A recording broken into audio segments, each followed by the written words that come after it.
అని బయటికి తీసుకొస్తుంది. అదే సార్. అంటే ఇప్పుడు నేను 90స్ కిడ్. సో, నన్నైతే చాలా ఎక్సైట్ చేసింది. అండ్ ఇప్పుడు జనరేషన్ కూడా ఇప్పుడున్న చిన్న పిల్లలు అసలు వాళ్ళు గూడా డెఫినెట్లీ వాళ్ళకి కూడా వాళ్ళ సమ్మర్ హాలిడేస్‌లో ఇప్పుడు చాలామంది అమ్మమ్మ ఊరు అంటే ఇంటికెళ్ళడం లైక్ ఇప్పుడున్నదంతా కూడా న్యూక్లియర్ జెన్‌జీ. ఫ్యామిలీస్ అయిపోయింది. సో, వీళ్ళకేంటంటే ఏఎంబీ మాల్‌కెళ్ళి ఆ రోజు అక్కడ సాయంత్రం ఆడుకున్నామా, లేతే ఇంటికొచ్చామా, కంప్యూటర్‌లో గేమ్ ఆడుకున్నా.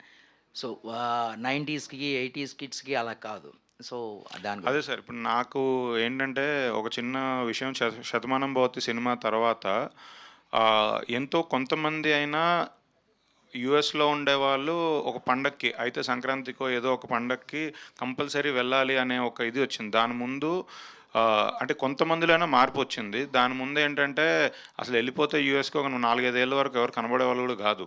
సో, అలా ఈ సినిమా ఇప్పుడు ఈ జనరేషన్‌లో చాలామంది నిజంగా వాళ్ళ గ్రాండ్ పేరెంట్స్ దగ్గరికి, వాళ్ళ ఊరికి వెళ్ళడం మానేశారు. ఎందుకంటే అక్కడికెళ్తే సరైన ఫెసిలిటీస్ ఉండవని, ఇక్కడైతే అక్కడ ఎండలుంటాయి, ఇక్కడ ఏసీ ఉంటుందని, అక్కడ వాటర్ ప్యూర్‌గా ఉండదని, ఊరికెళ్తే బిస్లరీ వాటర్ దొరుకుతుందని అడిగేవాళ్ళు. ఇవన్నీ ఉన్నారు.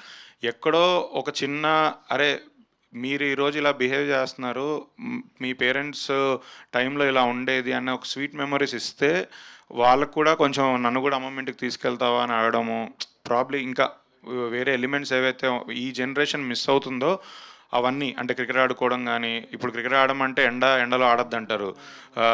దుమ్ము బయటికెళ్ళొద్దు అంటారు. అసలు అప్పుడైతే చిన్నప్పుడు అసలు బ్యాట్ పట్టుకొని రోడ్డు మీద ఆడేసేవాళ్ళం. మనకసలు కింద పడ్డా ఇలా దులుపుకొని వచ్చేవాళ్ళం. ఇప్పుడంటే చిన్న గీత పడితే టీటీ ఇంజెక్షన్